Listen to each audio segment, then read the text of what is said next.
Most girls dreamed of a diamond ring, white lace, and a man on one knee. Lana dreamed of making rent. When she was staring down a stack of final notice medical bills, romance was a delusion she couldn't afford.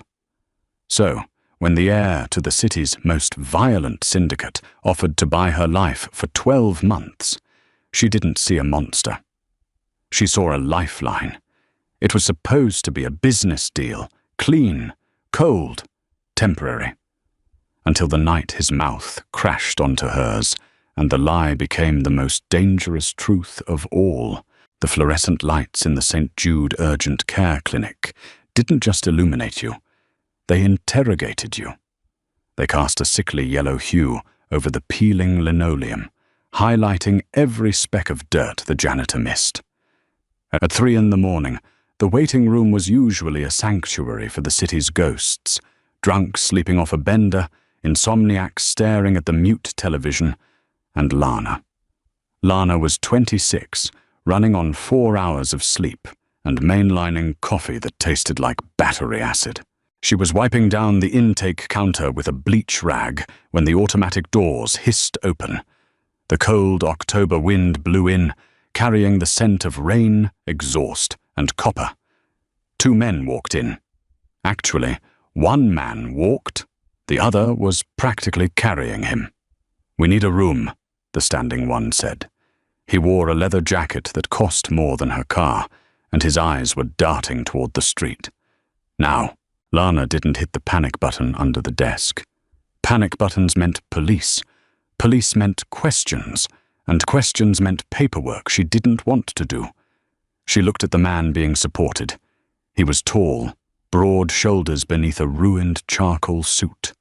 His head was down, dark hair plastered to his forehead with sweat, and his left hand was pressed tight against his ribs. Blood, thick, dark, and undeniable, was seeping through his fingers, dripping onto her freshly bleached floor. "Name and insurance card," she said, her voice deadpan. The standing man scoffed, reaching into his jacket. Not for a wallet, Lana recognized the shape of the bulge near his armpit. Before he could draw, the bleeding man raised a hand. He lifted his head. His eyes were grey. Not a soft, cloudy grey, but the colour of wet concrete. He looked at her, and the air in the room suddenly felt very thin. His face was pale, his jaw clenched so hard, a muscle feathered beneath his skin. But there was no fear in him. Just a cold, calculating annoyance. "No names," he rasped, his voice rough, like a shovel scraping stone. "No insurance. 10,000 in cash. Right now. You stitch this up, and we were never here." $10,000. Her mother's assisted living facility was threatening to discharge her by Friday. The outstanding balance was $8,642. Lana stared at the blood pooling on the linoleum. She looked at his eyes.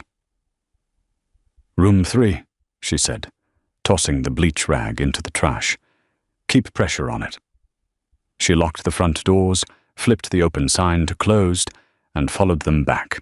He sat on the examination table, refusing to lie down. His companion paced the small room like a caged dog. Lana snapped on a pair of latex gloves, grabbed a pair of trauma shears, and stepped up to him. "Move your hand," she ordered. He didn't hesitate. He pulled his hand away, and the smell of raw iron hit the air.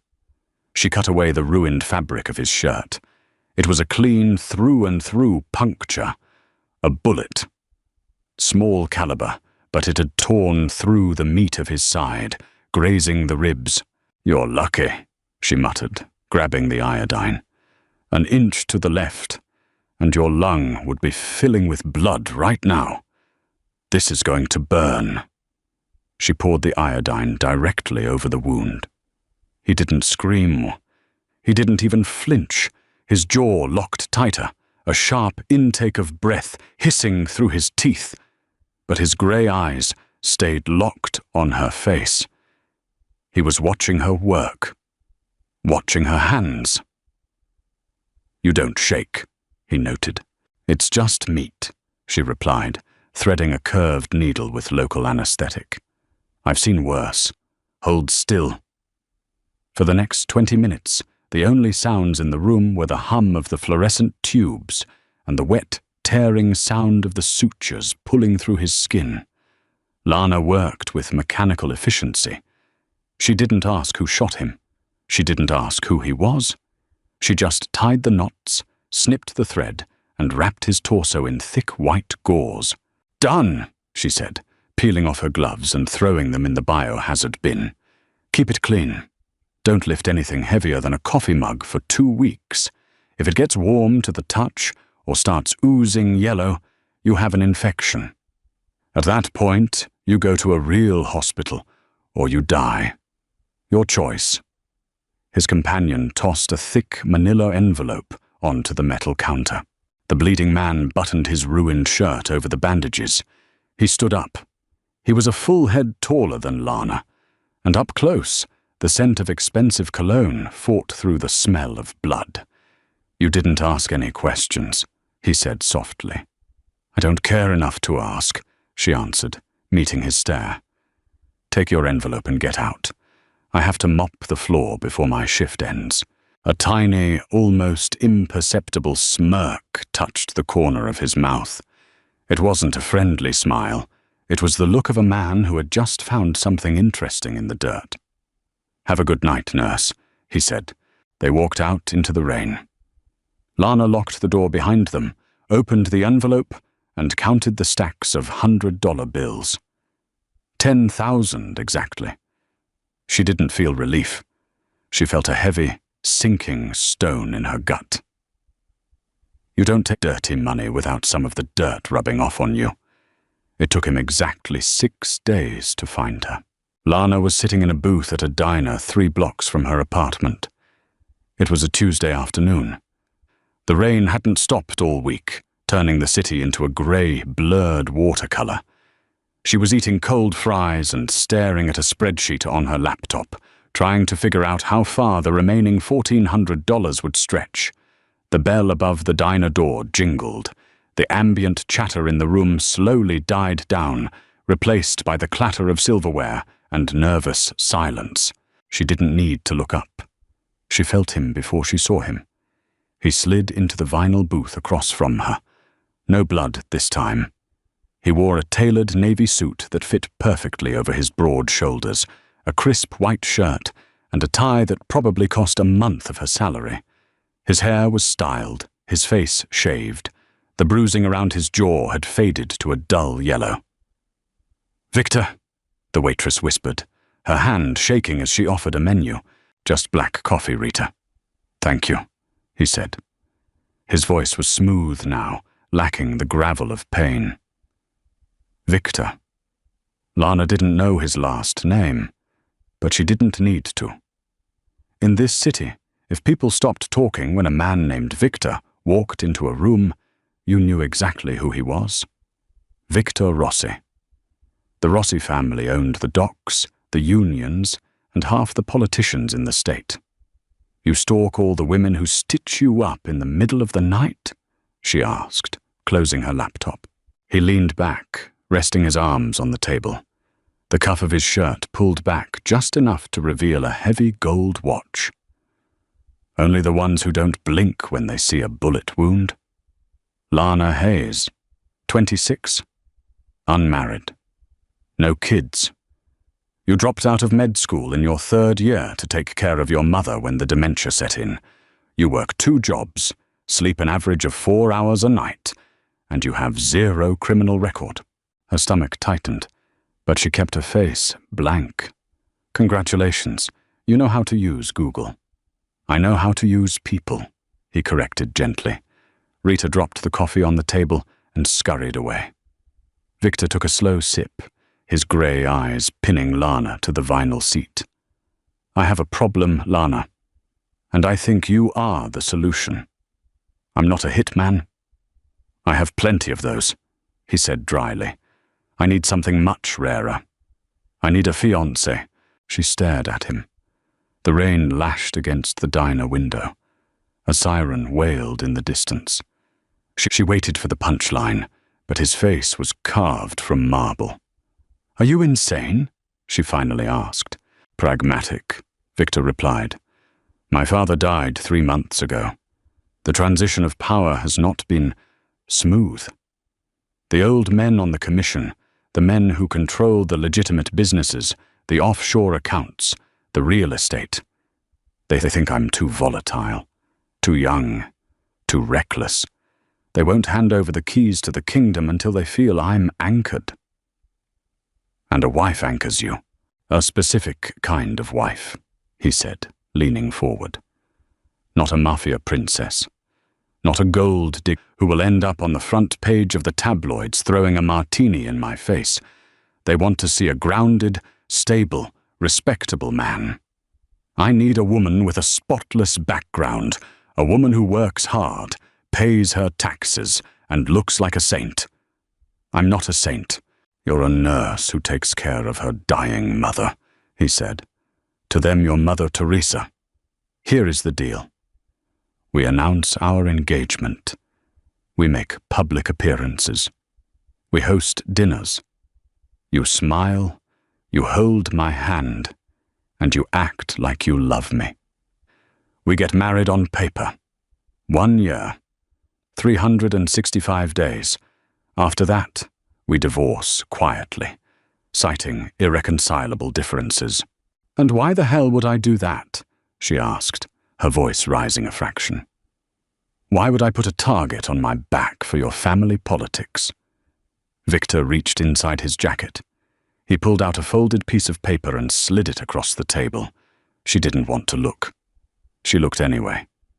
It was a cashier's check, made out to her. $2 million, Victor said quietly. Tax-free, placed in an offshore trust in your name. Plus, I cover all your mother's medical expenses at any facility in the world for the rest of her life. Lana stared at the zeros. 2 million. It wasn't just money. It was freedom. It was sleep. It was never having to choose between groceries and heating gas again. It was a house with a garden for her mother. "And if I say no," she whispered, her throat tight, "then I finish my coffee, walk out that door, and you go back to counting pennies," he said. No threats, no intimidation, just cold, hard reality. He knew exactly what he was offering. She looked up from the check, meeting his eyes. "Rules. Strictly business," Victor agreed. "We share a residence, but different bedrooms. No physical intimacy beyond what is required for the public eye. You will have a security detail at all times. You do not ask about my business. You do not interfere in my business. And I can leave after a year?" "On the dot." She picked up her cold French fry, snapped it in half, and dropped it on the plate. Her hands were shaking, just a little. She hid them under the table. "Draft the contract," she said. "And I want half the money up front." Victor's mouth curved into that same imperceptible smirk he'd worn in the clinic. "I'll have my lawyers send it over tonight. Amore mio." 3 weeks later, Lana was standing in front of a floor-to-ceiling mirror in the penthouse suite of the Rossi Casino, wearing a dress that cost more than her college tuition. It was a deep emerald green, silk clinging to her ribs and flaring out at the hips. The fabric felt like water against her skin. A diamond necklace heavy enough to choke a horse rested against her collarbone. She didn't look like Lana Hayes, the exhausted clinic nurse. She looked like a stranger. A very expensive, very beautiful stranger. The door opened behind her. Victor stepped into the room. He was wearing a black tuxedo. He looked lethal, the kind of handsome that didn't invite you in, but dared you to look away. His eyes dragged over her, slow and analytical, like he was appraising a painting at an auction. "The dress fits," he said, his voice flat. "It's tight," she replied, adjusting the neckline. "I can barely breathe." "You don't need to breathe. You just need to smile." He stepped closer, stopping just inches behind her. Their reflections stared back at them in the mirror. They looked like the top of a wedding cake, if the cake was baked with cyanide. Tonight is the commission dinner. 5 men. They are old, they are paranoid, and they are looking for a reason to reject me. My uncle, Carlo, is the loudest among them. He doesn't believe in sudden romance. He will test you. "I know my backstory," she said, reciting the lie they had rehearsed. "We met when you anonymously donated to the children's ward. We bonded over coffee. It was a whirlwind." "Words won't be enough," Victor said softly. He reached out, his knuckles brushing the bare skin of her shoulder. A shiver spiked down her spine, involuntary and sharp. His touch was warm, a stark contrast to his cold demeanor. Carlo reads people. If he senses hesitation, if he senses a transaction, the deal falls apart. And if I lose the commission, my enemies will see it as weakness. Weakness means blood. Understand? "I understand," she said, stepping away from his touch. "Let's just get it over with." The private dining room smelled of expensive cigars, roasted garlic, and old money. The 5 men sitting around the mahogany table stopped talking when they entered. Their eyes were like black glass, cold, assessing. Victor placed a hand on the small of her back, guiding her to a chair. The warmth of his palm bled through the thin silk of her dress. He played the part perfectly, the attentive, smitten fiancé. He pulled out her chair, leaned in to whisper a fake joke in her ear, and kissed her cheek. Dinner was an interrogation disguised as a meal. Uncle Carlo sat at the head of the table. He was a heavy-set man with a thick silver beard and eyes that missed nothing. He ate his veal slowly, watching Lana over the rim of his wine glass. "Lana," Carlo said, wiping his mouth with a linen napkin. "A nurse. Very noble work, cleaning up messes. I imagine my nephew makes quite a few messes." "Victor is surprisingly tidy, Mr. Rossi," she said, keeping her voice light, offering a practiced smile. "Though I'm sure he was a handful in his youth." The men chuckled, but it was a dry, humorless sound. "He tells us it was love at first sight," Carlo pressed, leaning his elbows on the table. "A whirlwind. You must forgive an old man's skepticism. My nephew has never been one for romance. He is a man of ledgers, contracts, bottom lines. What did he say to convince you to put a ring on your finger so quickly?" The air in the room grew heavy. Victor's hand, resting on the table next to hers, went perfectly still. She could feel the tension radiating off him. This was the test. She looked at Carlo, forcing the panic down. She thought about the $2 million.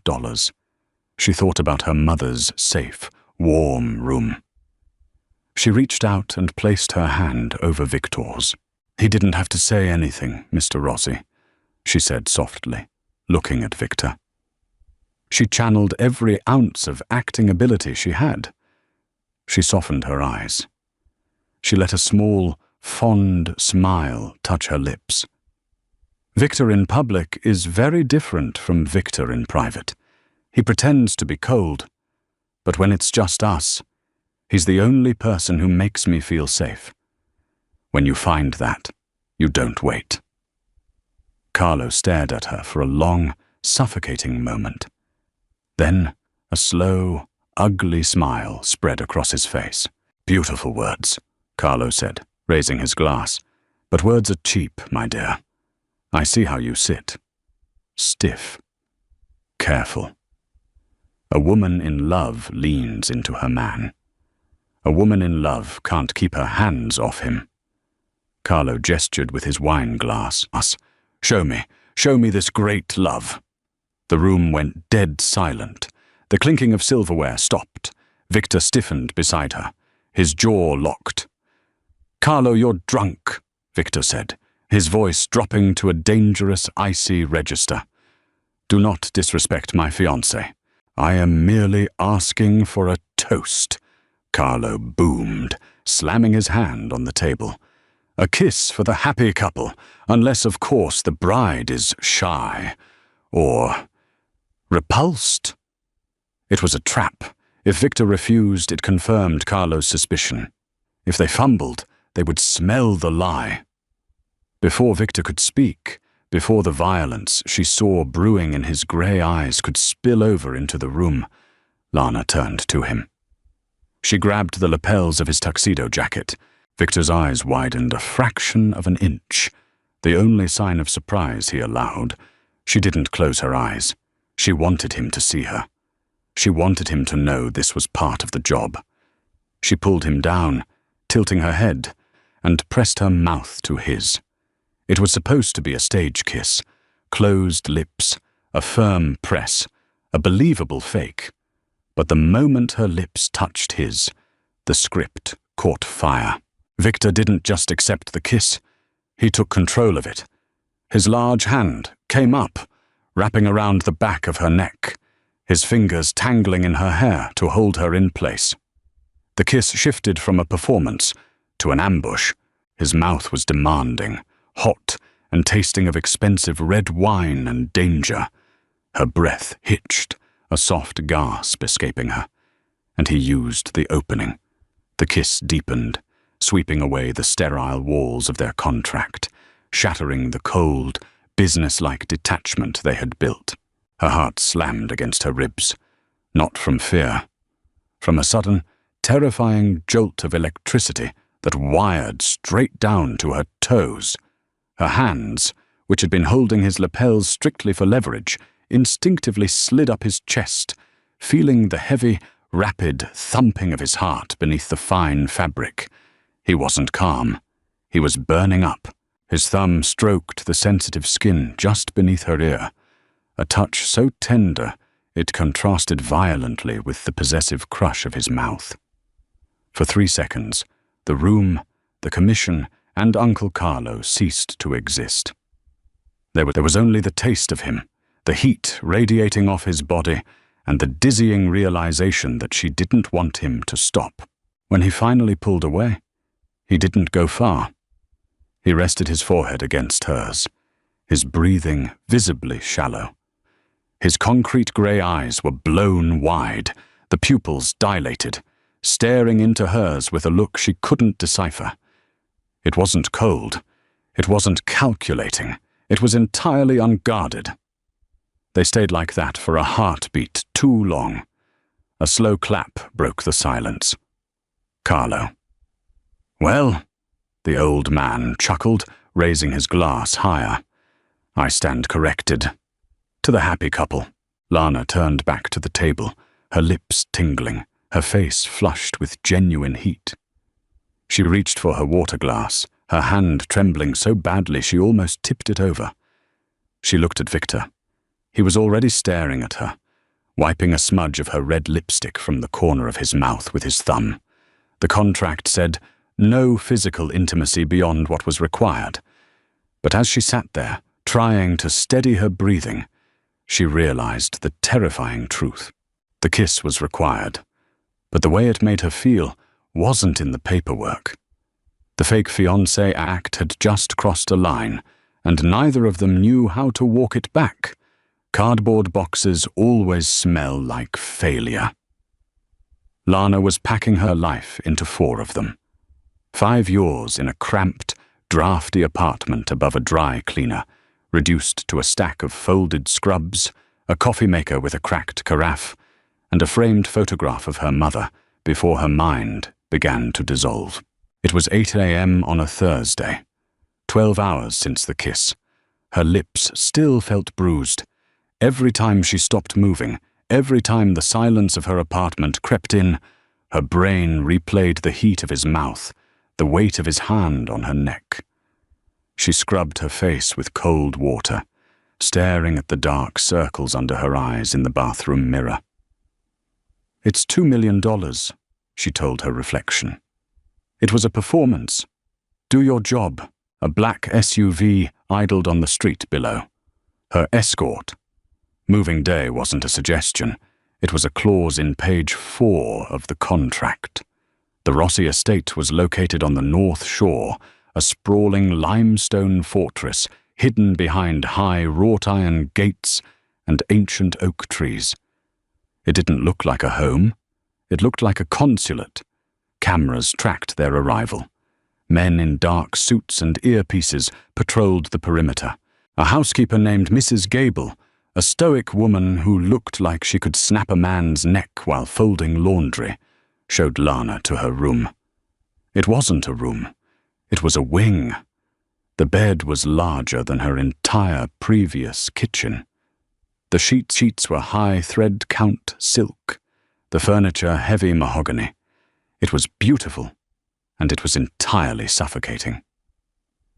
"Mr. Rossi is in his study," Mrs. Gable informed her, her tone perfectly neutral. "He requests your presence when you are settled." She didn't unpack. She left the boxes on the floor, smoothed down her cheap jeans and grey sweater, and walked down the cavernous hallway to find him. The study smelled of leather, old paper, and the faint, lingering metallic tang of gun oil. Victor was sitting behind a massive desk. He was out of the tuxedo, wearing a charcoal dress shirt with the sleeves rolled up to his forearms. He was reviewing a stack of documents, his face a mask of absolute concentration. He didn't look up when she walked in. "The room is acceptable?" "It's fine," she said, standing in front of his desk. She wasn't going to sit. Sitting felt like submitting. "Good. Mrs. Gable will provide you with a credit card linked to a joint account. You need a new wardrobe. The clothes you brought won't pass muster for the circles we need to move in." He flipped a page. He still wasn't looking at her. "Are we going to talk about last night?" she asked. The pen in his hand stopped moving. The silence in the room stretched, pulling tight like a piano wire. Victor slowly set the pen down. He raised his head. The grey eyes were back to their concrete baseline. Cold. Impenetrable. "There is nothing to discuss," he said flatly. "You saw an opportunity to convince Carlo. You took it. I followed your lead. It was a tactical success. The commission voted this morning. The transition is approved." "Right. Tactical," she repeated, the word tasting like ash in her mouth. "So that grip on my neck, the way you—" She stopped. She wasn't going to beg for validation from a mobster. Victor leaned back in his chair. "Lana, let us not confuse a physical reaction with an emotional one. We are two healthy adults. Adrenaline was high. The stakes were high. It was a biologically predictable response." He was reducing it to chemistry, to a lab experiment. "Biologically predictable," she echoed, nodding slowly. "Got it. So, just to clarify the terms of my employment, are spontaneous, biologically predictable make-out sessions part of my daily duties, or just for special occasions?" A muscle twitched in his jaw. The ice cracked, just a fraction. He stood up, planting his hands on the desk, leaning toward her. His size was a weapon, and he knew how to use it. "Do not push me, Lana." His voice dropped to that dangerous, gravelly timbre. "You want the truth? The truth is, it was a mistake. It blurred a line that I require to be razor sharp. You are an employee. I am your employer. You get your money, you get your mother's care, and in 364 days, you walk out of those gates and forget I exist. That is the reality. Do not romanticize this." She stared right back at him. She refused to shrink. "Don't flatter yourself, Victor," she said, her voice dead calm. "I work in urgent care. I deal with blood, vomit, and junkies looking for a fix. You're just another messy patient to me. Pay my mother's bills and I'll play whatever part you want. But don't ever think I'm confused about what you are." She turned on her heel and walked out of the study.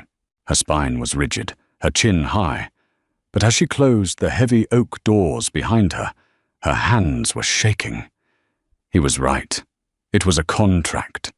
She just needed to remember that her heart wasn't part of the collateral. The hardest part about selling your life is figuring out what to do with your free time. For the first 2 weeks, Lana was a ghost haunting a limestone castle. Victor was a phantom. They performed their duties with mechanical precision, a staged paparazzi photo outside a high-end restaurant, a brief, smiling appearance at a city councilman's fundraiser. They held hands. He kissed her cheek. They smiled for the cameras, and the moment the car doors closed, they sat in freezing silence, staring out opposite windows. The media ate it up. The reformed rogue, the angel of mercy, tames the Rossier. It made her sick to read, but it worked. At night, the silence of the estate was deafening. She was used to the hum of the hospital, the screech of sirens, the constant, chaotic rhythm of survival. Here, it was just the ticking of a grandfather clock in the hallway. On night 15, at 3 a.m., her insomnia won. She abandoned her silk sheets, pulled a worn-out, oversized hoodie over her pajama shorts, and padded barefoot down the marble stairs. She was aiming for the kitchen. She needed warm milk, or maybe a shot of tequila, whichever she found first. The kitchen was a chef's dream of stainless steel and black granite. It was dark, save for the blue glow of the digital oven clock, and a single puddle of warm, amber light pooling over the center island. Victor was sitting on a bar stool. He wore grey sweatpants and a plain white t-shirt. No suit. No armor. His head was resting in one hand, his fingers buried in his dark hair.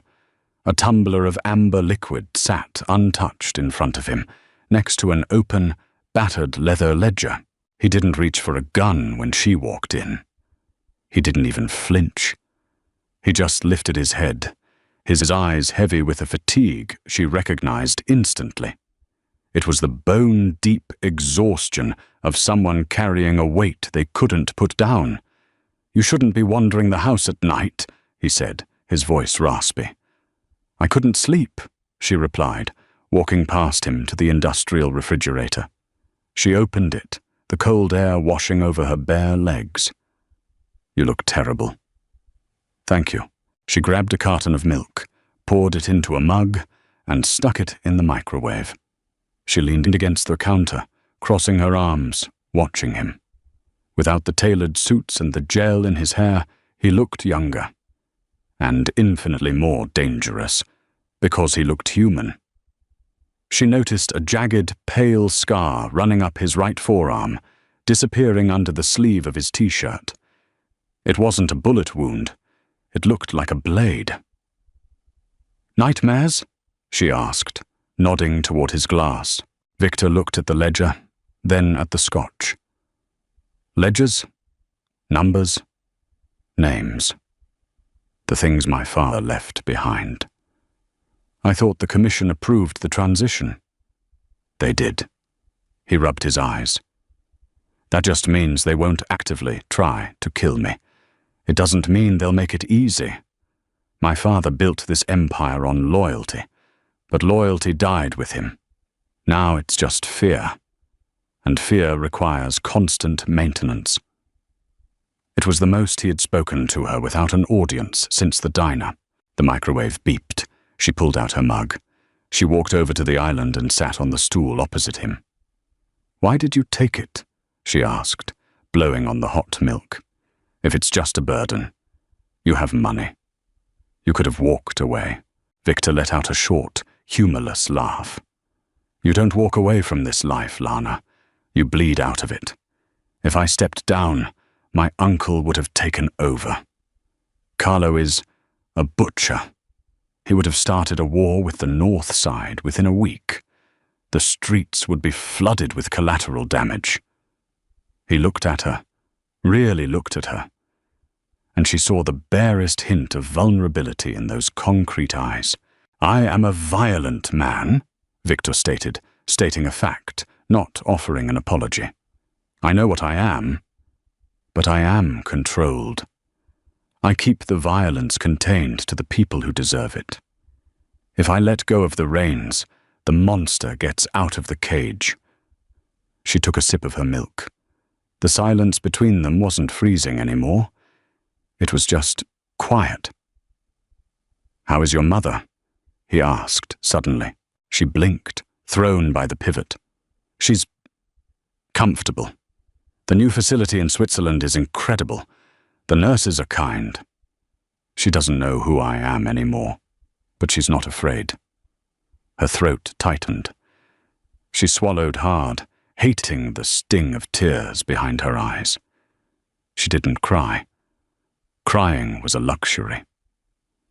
Victor reached across the granite island. He didn't touch her hand. He just pushed his tumbler of scotch toward her. "Milk doesn't work for ghosts," he said softly. She looked at the glass, then at him. She pushed the mug aside, took the heavy crystal tumbler, and drank. The scotch burned a fiery trail down her throat, settling warm in her empty stomach. They sat there for another hour. They didn't talk anymore. They just shared the quiet, two insomniacs guarding their own respective monsters in the dark.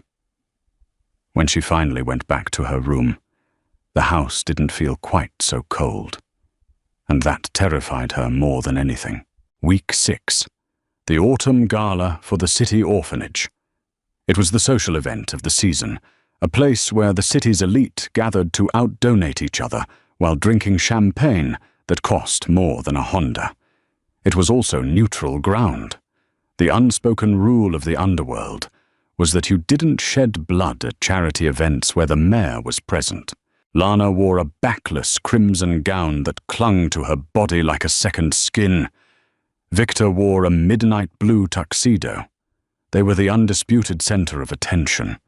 For the first 2 hours it was easy. They smiled, they nodded, they signed a massive, oversized novelty check. Victor's hand never left the small of her back. It was a possessive gesture, meant for the cameras, but after their night in the kitchen, his touch felt different. It didn't feel like a brand. It felt like an anchor. "You're doing well," Victor murmured, his lips brushing her ear as they pretended to admire a modern art sculpture that looked like twisted bicycle parts. 30 more minutes and we can leave."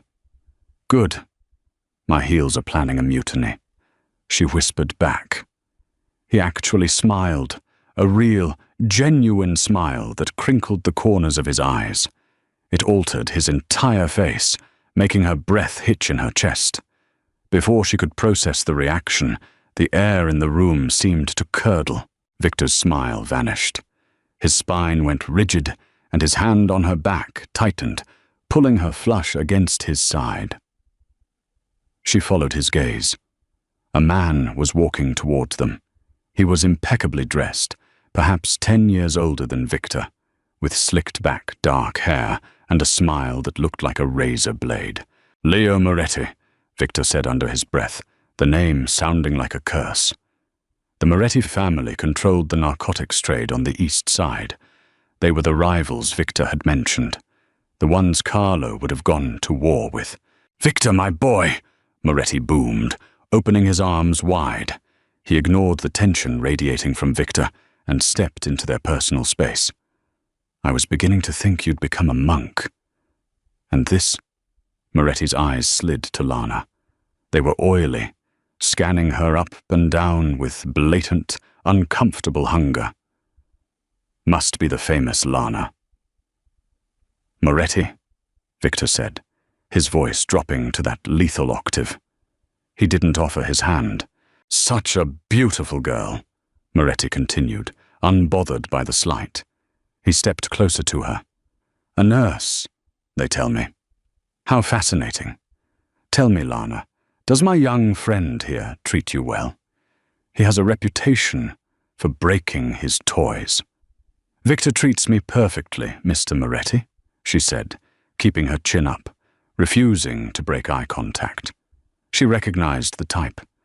Bullies were the same in the ER waiting room as they were in 5-star ballrooms. They fed on fear. "Is that so?"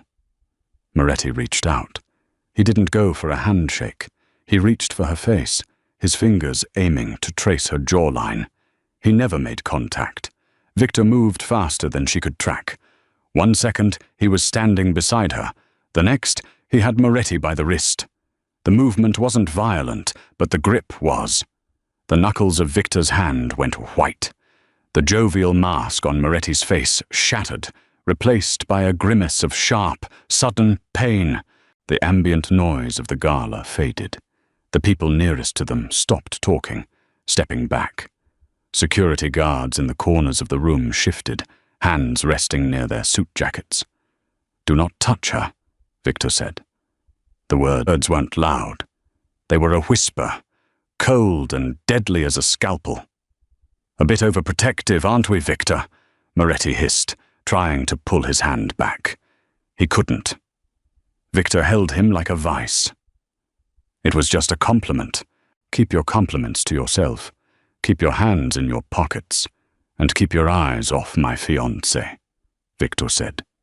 He stepped forward, forcing Moretti to take a step back. "If you ever approach her again, Leo, neutrality pact or not, I will cut your hands off and mail them to your wife. Do we understand each other?"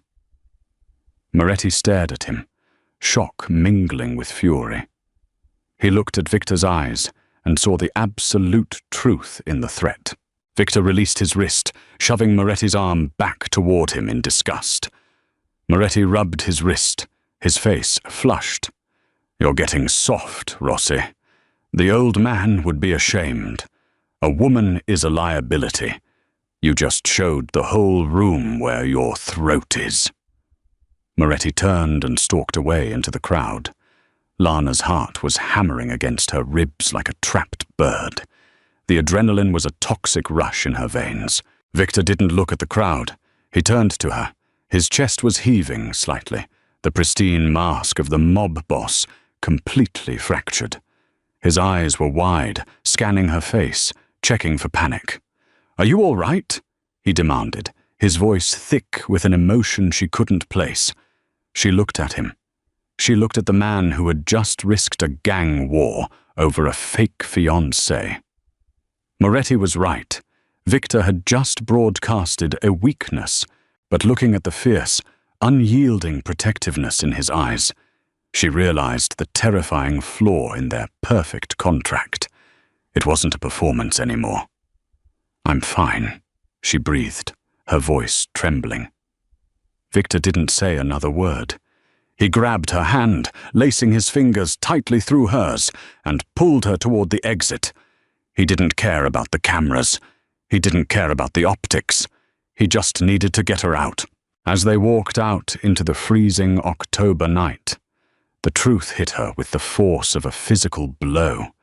She wasn't just a prop in his game anymore. And worse, much worse, he wasn't just a patient in hers. The ride back to the estate was a masterclass in suffocation. The privacy partition in the SUV was rolled up, leaving Victor and Lana in the heavy, leather-scented dark. The streetlights bled through the tinted windows, flashing rhythmically across his face. He was staring straight ahead, his jaw clenched so hard she thought his teeth might crack.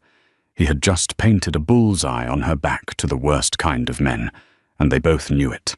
When the car finally idled to a stop in front of the mansion, Victor didn't wait for the driver. He shoved his door open, stepped into the freezing October wind, and walked inside. She scrambled out after him, hiking up the heavy skirt of her crimson dress. She caught up to him in the study. He had already discarded his suit jacket on a leather chair and was pouring a scotch. His hand, the same hand that had nearly crushed Moretti's wrist, was trembling. "You promised me safe," she said. Her voice wasn't loud, but it cut through the quiet room like a siren. Victor stopped pouring. He didn't turn around. "The contract," she continued, closing the distance between them. Page 2, a security detail. A quiet, uneventful year. You just started a war with the East Side over a cheap insult. You gave them the one thing they didn't have before tonight. Leverage. He set the decanter down. The clink of crystal against wood was the only warning she got before he spun around. The distance between them vanished. He backed her up against the edge of the heavy mahogany desk, his hands coming down on either side of her hips, trapping her. He smelled of rain, expensive cologne, and adrenaline. "You think I don't know that?"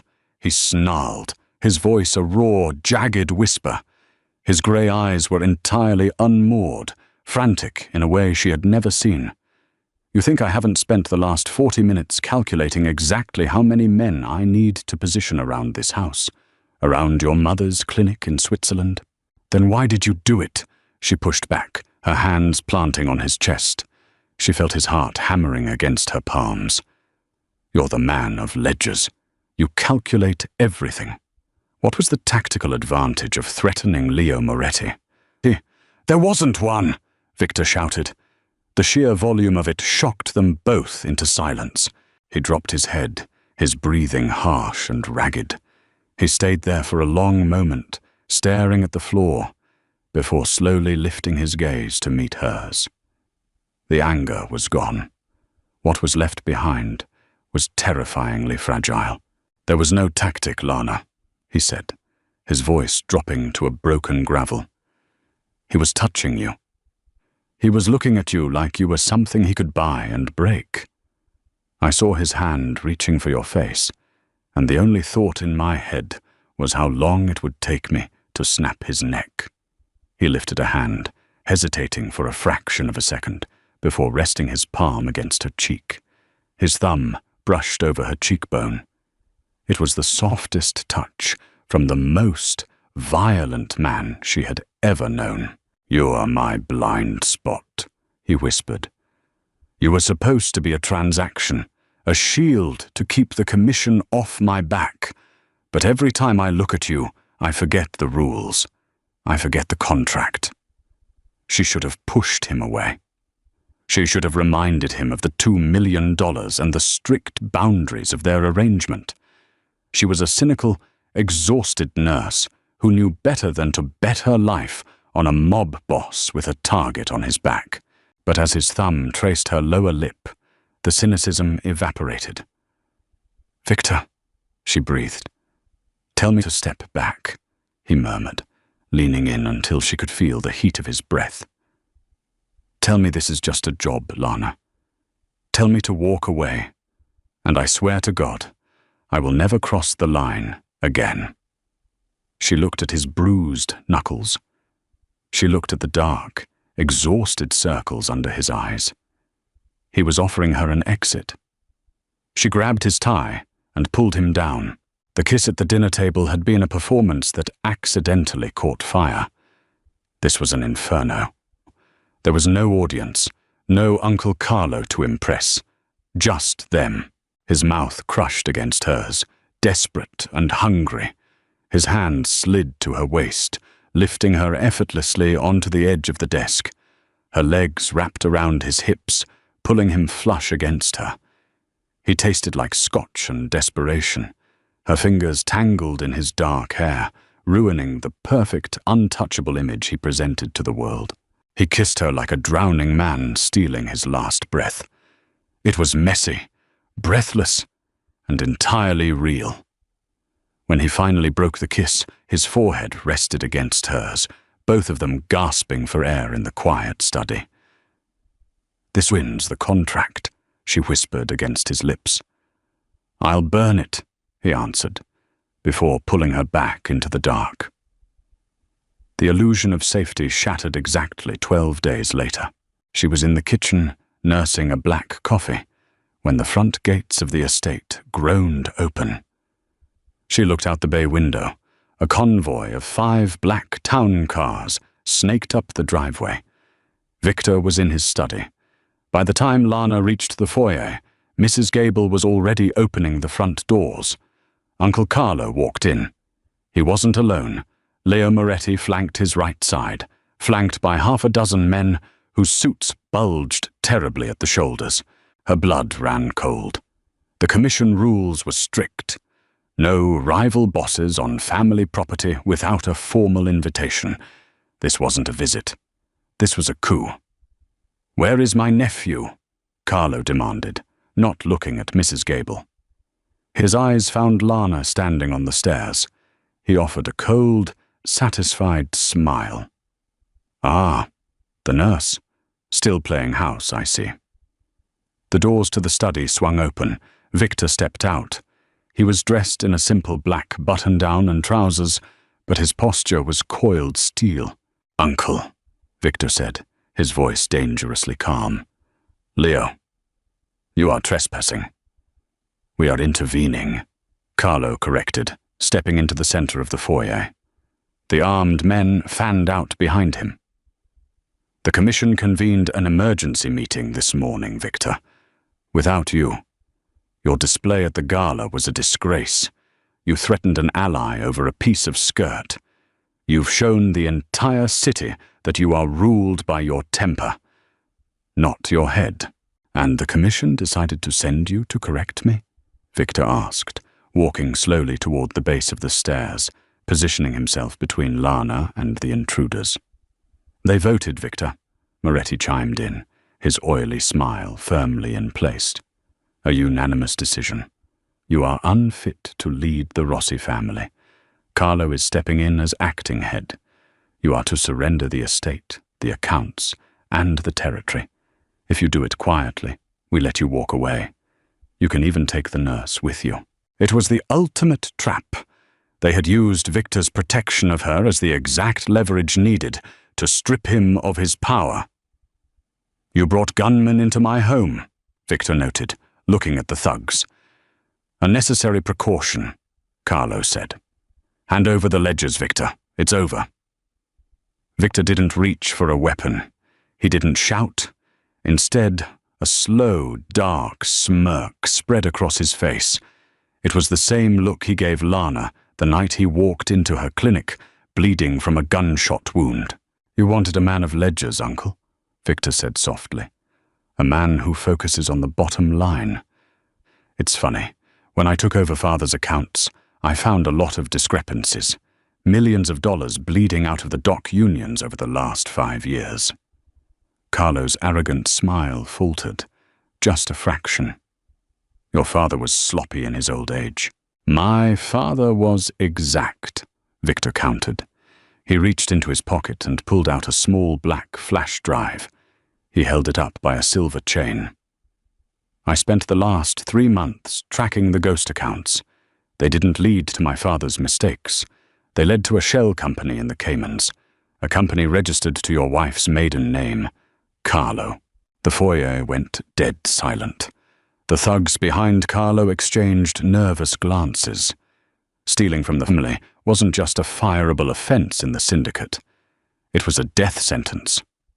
"Lies," Carlo spat, though a sheen of sweat suddenly appeared on his forehead. "You're trying to save your own skin."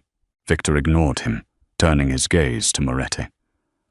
"And Leo, did you really think Carlo was going to share the throne with you? I pulled the shipping manifests from the East Side docks. Carlo has been skimming your fentanyl shipments and selling them back to your own street-level dealers at a premium." "Shut your mouth!" Carlo roared, taking a step forward. "It's all on this drive," Victor said, his voice cutting through the space like a whip. "Which I forwarded to the remaining 3 commission members 10 minutes ago, along with the wiretap recordings of you, Carlo, promising Moretti my territory in exchange for his votes today." The atmosphere in the room completely inverted. Carlo wasn't the predator cornering his prey anymore. He was a rat in a trap, systemic, undeniable accountability. Victor hadn't just prepared for a gunfight. He had completely bankrupted their credibility. He used the very rules they tried to weaponize against him. Moretti turned slowly to look at Carlo. "You've been taxing my shipments?" "He's lying to divide us," Carlo shouted, his face turning purple. He looked back at his gunmen. "Take him! Take them both!" Nobody moved. Victor checked his heavy gold watch. "Carlo, the men standing behind you don't work for you anymore. I doubled their salaries at 8 a.m. this morning. The commission has reviewed the files. They just issued their ruling." Victor looked up. The grey eyes were absolute, terrifying zero. "You are stripped of your assets, uncle. You are excommunicated from the family. You have 1 hour to pack a bag and get on a plane to somewhere very cold and very far away. If you ever set foot in this city again, I won't need a vote to bury you." Carlo's mouth opened and closed. He looked at the gunmen, who stared back with blank, indifferent faces. He had been completely, thoroughly outplayed.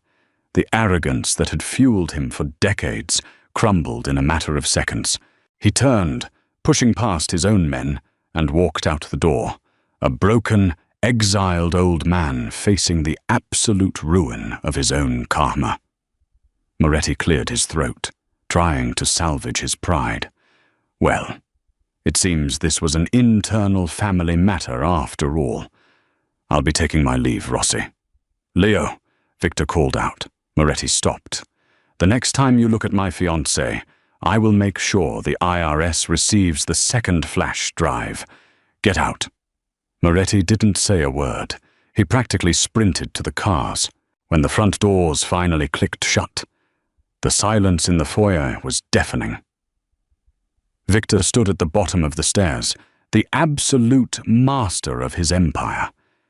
He looked up at Lana. The coldness vanished, replaced by a deep, weary relief. "It's done," he said softly. She walked down the stairs, her heart pounding a steady, triumphant rhythm. He didn't just survive. He cleaned the house. She wrapped her arms around his neck, and he buried his face in her shoulder, exhaling a breath he seemed to have been holding for a year. 365 days.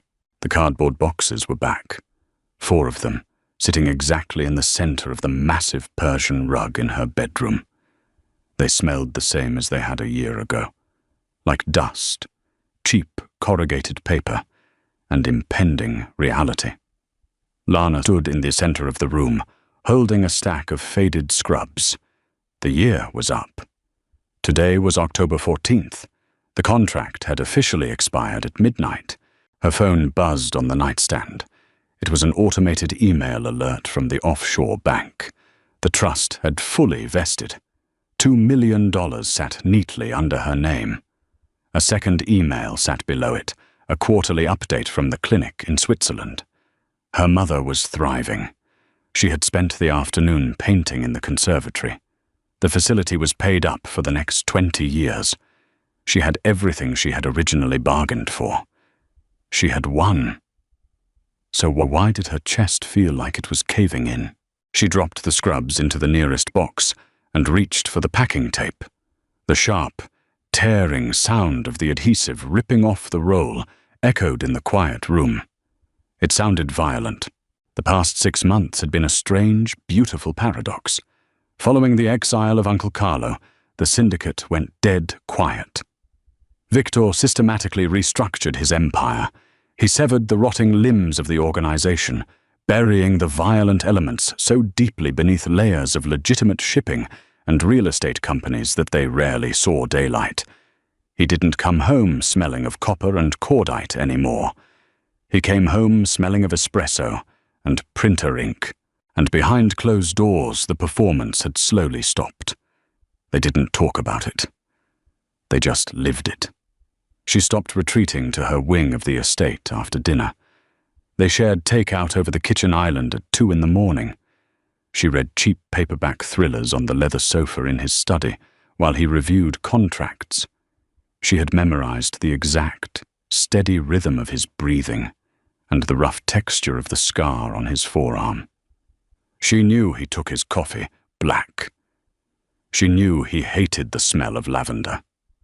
She knew the exact angle his jaw set when he was stressed, But they never spoke about October 14th.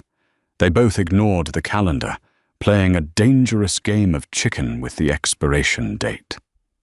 She folded her cheap jeans, the ones she had arrived in, and placed them on top of the scrubs. She was reaching for the framed photograph of her mother when a shadow fell across the open doorway. Victor stood there. He wasn't wearing his armor. He wore a heavy grey knit sweater and dark denim. His hair was slightly mussed, like he had been running his hands through it. He looked at the 4 cardboard boxes. The muscle in his jaw feathered, hard and sharp. "Mrs. Gable informed me you requested a car for the airport at noon," he said. His voice was dangerously even, scraped hollow of any emotion. "I'm going to visit my mother," she replied. She didn't look at him. If she looked at him, her hands would start shaking, and she needed to pack. "I haven't seen her in a year. The clinic says she's having a good week." "And after Switzerland?" he asked. The question hung in the air, heavy and loaded. She placed the photo frame carefully into the box. "I don't know. The contract says I leave. My job is done. Carlo is gone. The commission is in line. You're anchored." Victor stepped into the room. He didn't look like a mob boss holding the reins of the city. He looked like a man standing on the edge of a very high cliff. He reached into the back pocket of his jeans and pulled out a folded piece of heavy, cream-colored parchment paper. She recognized the blue legal seals instantly. It was the original physical copy of the contract, the one they had both signed in blood ink in his study 12 months ago. "I drafted this to save my empire," Victor said quietly. He held the thick paper between his large hands, his thumb tracing the sharp crease. "I told myself you were just a tool, a biological necessity to pacify old men. I told you not to romanticize it. I explicitly ordered you to keep it business." He stopped at the edge of the Persian rug. The physical distance between them was only 4 feet, but it felt like a minefield. He looked up at her. The concrete grey of his eyes was entirely unmoored, raw and completely undefended. "I was a fool, Lana," he said, his voice dropping to a gravelly, broken timbre. "I spent my entire adult life building walls, hoarding leverage, making absolutely sure no one could ever touch me. Because attachment in my world is a death sentence. And then you walked into my clinic, stitched up my ribs without blinking, and completely dismantled me." He took a step closer, crushing the invisible boundary between them. "The Empire means nothing if I have to walk these halls alone," he confessed, the words tearing out of him. "You asked me once what the tactical advantage was in defending you. There isn't one. Loving you is the biggest, most reckless liability I have ever taken on. And I do not care." He held up the contract. With a single, sharp, violent motion, he tore the heavy parchment in half. The sound cracked like a gunshot in the quiet room. He put the pieces together and tore them again. Quarters, eighths. He let the shredded remains fall from his hands, the pieces drifting down like dirty snow to settle over the cardboard boxes and the expensive rug. "The job is over," Victor whispered. He reached out, his large, calloused hands gently cupping her face. His thumbs traced her cheekbones. "The fake fiancé is dismissed. I am asking the woman who sees the monster and doesn't flinch. Stay. Please, Lana. Stay with me." She looked down at the shredded paper covering her cheap belongings. She looked at the man who had systematically torn down his entire, carefully constructed world just to make room for her in it. She didn't need to count pennies anymore. She didn't need to survive on 4 hours of sleep and stale diner coffee. But standing there, anchored by Victor Rossi's hands, she realized that surviving wasn't the same thing as living. Survival was just a heartbeat. Living was finding a reason to keep it beating. She reached up, wrapping her hands over his wrists. She felt the steady, hammering pulse beneath his skin. "You're going to have to make room in the closet," she whispered, her voice finally cracking as a single tear escaped down her cheek. "Because I'm not unpacking these boxes just to pack them again." Victor exhaled a harsh, shaky breath, a sound of profound, staggering relief. He pulled her against his chest, his arms wrapping around her like a vice. He buried his face in the crook of her neck, holding on as if she were the only solid thing left on earth. The lie had started with a stray bullet and a $10,000 bribe in a fluorescent-lit clinic. It ended with a destroyed contract and a truth stronger than any blood oath. They were two deeply flawed, exhausted people who had built a kingdom in the dark. And finally, they were ready to turn on the lights. Did the ultimate fake dating contract keep you on the edge of your seat? Lana and Victor's journey from a cold business deal to an undeniable, empire-shaking romance proves that sometimes the biggest risks yield the highest rewards. If you loved watching Victor tear down his walls and his enemies for the woman he loves, smash that like button. Share this video with your fellow romance addicts and hit subscribe to join our community for more intense, grounded, and deeply emotional audio stories. Let me know in the comments, what was your favorite moment of their hard-earned karma? See you in the next story.